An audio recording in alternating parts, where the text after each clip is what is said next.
अस्सलाम वालेकुम, मैं हूं मूसा रहमान। मैं आपको पढ़ाने जा रहा हूँ M S Excel 2016। M S Excel 2016 में आज हमारा 8वां लेक्चर है। तो इसमें मैं आपको पढ़ाऊँगा फॉर्मेट के हवाले से।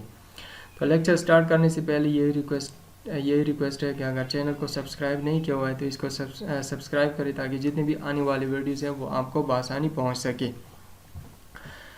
तो आते हैं अपने टॉपिक की तरफ। यहाँ पे मैंने ऑलरेडी कुछ डाटा जो है वो टाइप किया हुआ है। तो यहाँ पे इसी डेटा को मैं यहाँ से सेलेक्ट कर लेता हूँ।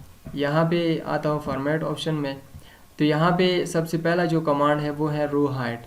तो अब यहाँ पे जो डेटा हमने लिखा हुआ है रोज़ में, उसकी हम हाइट जो है वो इंक्रीज़ कर सकते हैं। तो किस तरह इंक्रीज़ कर सकते हैं? यहाँ पे इसकी जो बाय डिफ़ॉल्ट हाइट होती है वो होती है 15। तो इसको मैं इंक्रीज़ भी कर सकता हूँ, इसको कर सकता हूँ 20।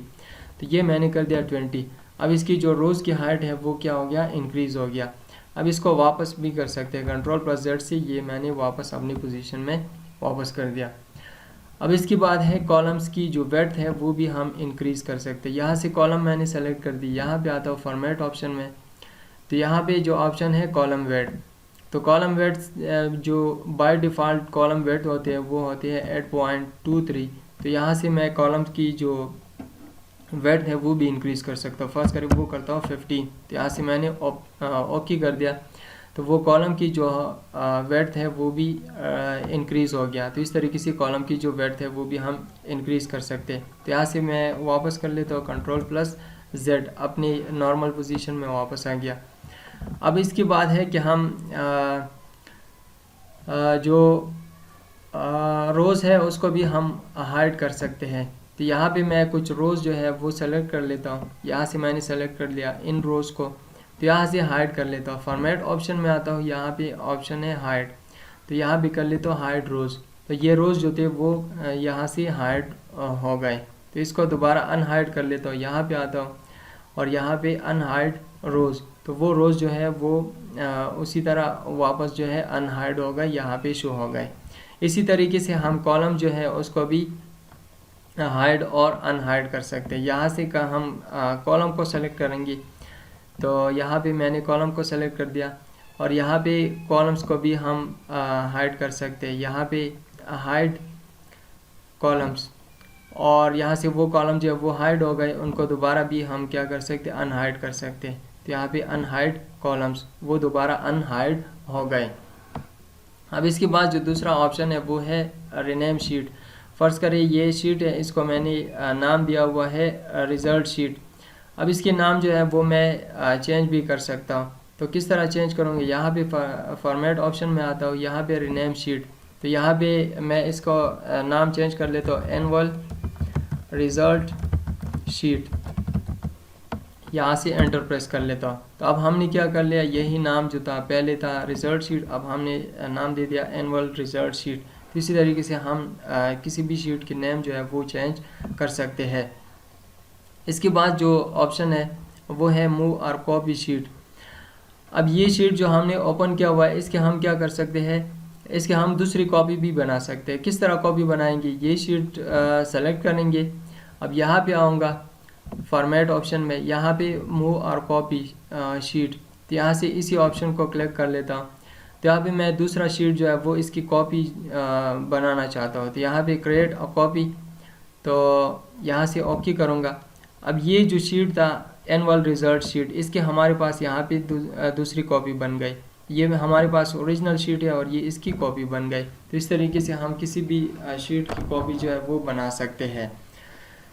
तो कॉपी हम इसलिए बनाते हैं ताकि हम उसमें कोई चेंजेस कर सकें। अब इसके बाद जो दूसरा कमांड है वो है टैब कलर, कि हम टैब की जो कलर है वो भी चेंज कर सकते हैं। फ़र्ज़ कि ये शीट अब मैंने सेलेक्ट किया हुआ है, जो ओरिजिनल शीट है, इसके हम जो टैब कलर है वो चेंज कर सकते हैं। तो यहाँ भी आऊँगा टैब कलर ऑप्शन में।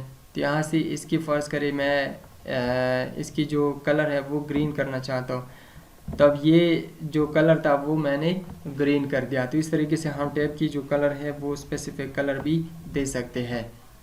अब इसके बाद जो नेक्स्ट कमांड है वो है प्रोटेक्ट शीट।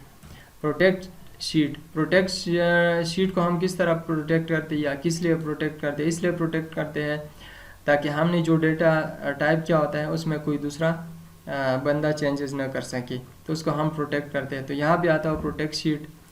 तो यहाँ पे मैं दे दूँगा पासवर्ड दे दूँगा। तो यहाँ पे पासवर्ड देता हूँ 1 2 3 4 5 6। तो यहाँ से ओके करूँगा।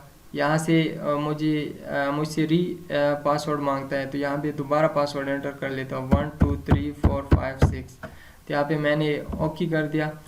अब ये मेरे पास शीट है। अब इसी शीट में मैं कोई भी चेंजेस नहीं कर सकता हूँ। मैं यहाँ पे डबल क्लिक कर लेता हूँ, कोई डाटा डिलीट करना चाहता हूँ कि मुझे यहाँ पे अलाउ नहीं कर रहा है कि मैं कोई भी डेटा जो है वो डिलीट नहीं कर सकता। तो यहाँ भी क्या लिखा हुआ है, the cell or chart you are trying to change is on protected sheet. ये शीट हमने क्या किया हुआ है, प्रोटेक्ट किया हुआ है। अब इसी शीट से जो प्रोटेक्ट ऑप्शन है या हमने जो प्रोटेक्ट किया हुआ है, इससे प्रोटेक्ट हटाने के लिए हम क्या करेंगे, दोबारा यहाँ पे आते हैं। तो हमने पहले प्रोटेक्ट किया था, अब इससे प्रोटेक्ट जो है वो हटाना चाहते हैं। तो यहाँ से हम ये जो प्रोटेक्ट शीट है उससे वो प्रोटेक्ट ऑप्शन जो है वो यहाँ पे इसी शीट पे हमने अप्लाई किया था। तो अब इसी शीट से हम प्रोटेक्ट ऑप्शन जो है वो रिमूव भी कर सकते हैं। तो किस तरह रिमूव कर सकते हैं, यहाँ पे आऊँगा अनप्रोटेक्ट शीट। तो यहाँ पे दोबारा पासवर्ड दे दूँगा 1 2 3 4 5 6। अब यहाँ से हम कोई भी डाटा जो है वो डिलीट कर सकते हैं। ये मैंने डिलीट कर दिया। इसी तरीके से हम कोई भी डाटा जो है वो डिलीट कर सकते हैं। तो ये था आज का टॉपिक फॉर्मेट के हवाले से।